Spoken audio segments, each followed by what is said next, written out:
Welcome back. Well, touring Blawesome, we met with Bobby Tucker, the civil engineer who designed Blawesome, and is also designing the site for the Renaissance project. And now we're with Bobby Tucker, who's played a pretty critical role in getting this all put together. I don't know if you feel that way, but it seems to me without you, I don't know how far you go.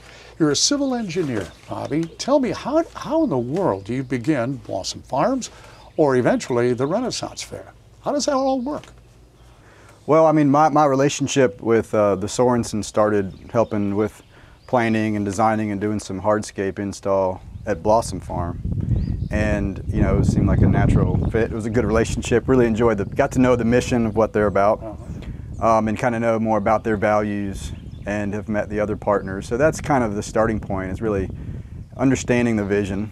And, you know, the type of engineering I do with Bodie, the company I'm, you know, representing, you know, this project as, is really more of, you know, land-based projects. It could be anything where, you know, conservation development, farm, ecotourism. So that fits very well with sort of the projects that I would take on. So, I mean, really it's just kind of coming up with a site plan that uses strategic development to minimize impact and preserves natural resources as much as possible, site amenities, even historic sites, working with the land, protecting water features, and just trying to get everything to fit together. And a lot of that comes, you know, also reduce cost and permitting expenses, but especially that they have to do a special use permit to get this project going. Okay. But what is it about you personally that you said, you know, I want to get involved with this?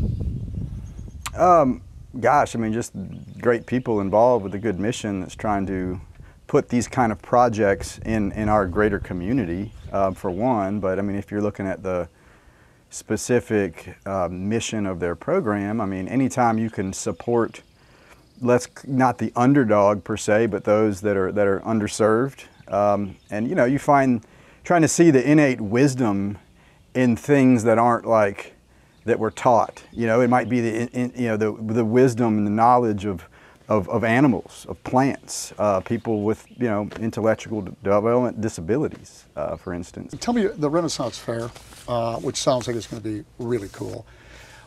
What's your vision? Question, I guess. What is my vision for it? I mean, it's easy. I'm sort of naturally a visionary, and it's easy for me to see things. I mean, the fair, and keep in mind too, the fair is kind of a minor element of this, right? I mean, it's full time. It's going to be this sort of retreat center with these somewhat primitive, very tasteful cabins, and then having events in the community building. You know, I think what interests me about the fair is the cultural aspect of it.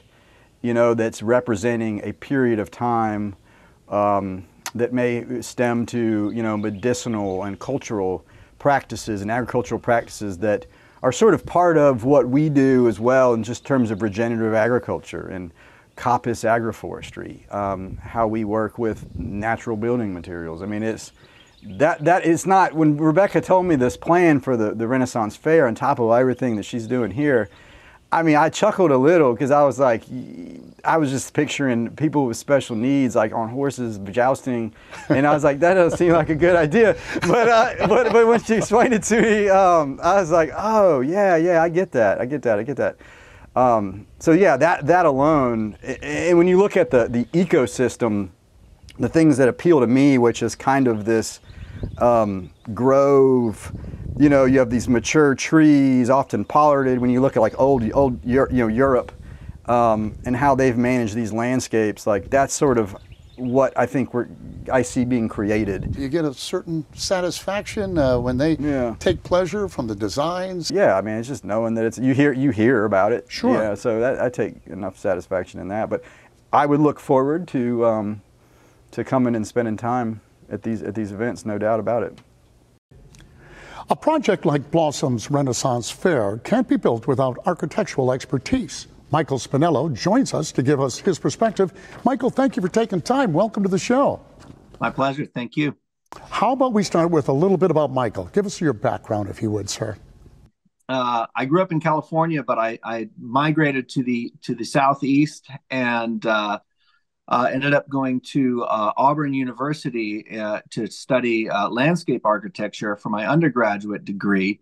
And Auburn University has an amazing program called the Rural Studio, which is world renowned now. It's been around almost 30 years, and it's really where I learned not only a great deal about design, but about sort of the ethos and the ethic of great design, and that really ties directly into the the Nest project that we're working on today. I worked in Atlanta for a few years. Realized I wanted to learn more than just landscape architecture and actually incorporate architecture and landscape architecture into one and the same kind of design umbrella.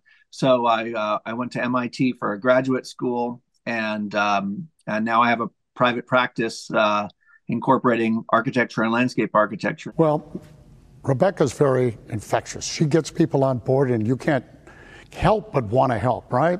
Absolutely. Rebecca is amazing. Her vision and the whole team's vision is amazing. And I'm so certainly the enthusiasm got me interested from the start.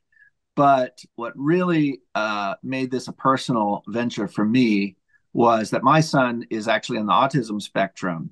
And when I heard that the focus of the Nest project was around helping young people and the service providers with autism and other sort of neuro developmental challenges. I knew this was the project for me. Now, we spoke with Bobby, who's the engineer, and you're the architect.